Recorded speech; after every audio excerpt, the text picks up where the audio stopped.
Ainsi, tôt après son onction, nous voyons David attaqué dans sa personne et menacé dans sa vie. Tout cela simplement à cause de l'onction. Il aurait pu dire, eh bien oui, si je n'avais pas reçu l'onction, je n'aurais pas tous ces ennuis. C'est à cause de cette onction que je me trouve plongé dans de telles difficultés. Ce qui revient à poser l'alternative suivante. Vaut-il mieux laisser l'onction à d'autres et ainsi avoir la paix et échapper au diable? Ou vaut-il mieux demeurer sous l'onction à cause du but que Dieu a en vue? David se débattit souvent dans les affres de ce dilemme, lorsque par 2 fois il descendit chez Achish, au roi de Gath. Ce fut parce qu'il se trouvait aux prises avec cette cruelle alternative.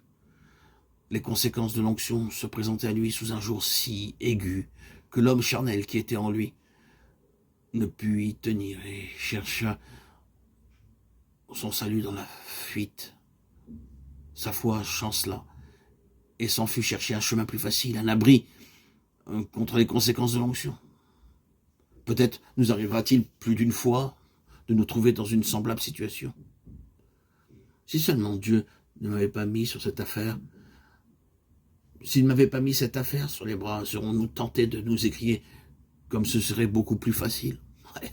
Oui, c'est vrai, mais à quel prix? Au prix du témoignage de Jésus et du plan éternel de Dieu. Qu'allons-nous choisir? Notre bien-être ou la gloire de Dieu? La vie relativement facile qui s'offre à nous, ou les besoins profonds du souverain de l'univers?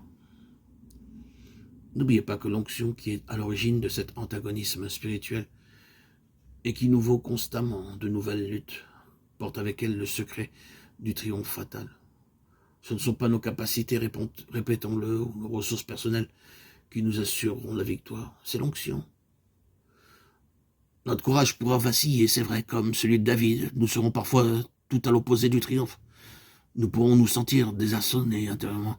À l'heure de la bataille, nos yeux se porteront peut-être vers quelques refuges où nous pourrions mettre bas les armes. Oui, notre foi pourra chanceler, mais quelle merveille! Dieu en soit béni, et quel réconfort que cette histoire de David. Malgré la faiblesse, malgré les défaillances, malgré le péché, un homme revêtu de l'onction doit, comme David, finir par triompher, à cause de ce qu'il est en lui-même. Non pas à cause de l'onction qui remet constamment les cœurs droits sur le chemin de la victoire. Quand on lit les psaumes, qui sont un peu une biographie de David, on ne peut pas échapper à la conclusion qu'en dépit de bien des faiblesses et de bien des fautes, pour ne rien dire de son péché, David était un homme au cœur droit. S'il a pu se laisser aller au péché, il n'y a pas un homme que le sentiment de son péché jette dans de plus profondes angoisses. Aussi l'onction finit-elle par avoir raison de tous les obstacles. Courage, courage, courage, car si l'onction est pour nous une occasion de conflit, c'est elle qui met entre nos mains pour finir les armes qui décident de la victoire.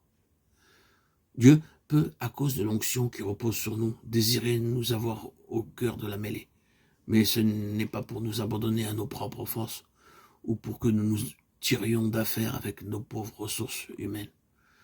C'est l'onction qui est l'élément déterminant. C'est elle qui nous conduit à la victoire.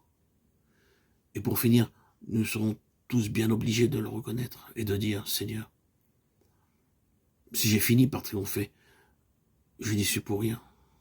Il y avait quelque chose en moi, ou plutôt il y avait quelqu'un avec moi à qui, je le sens bien, je dois tout dans cette affaire.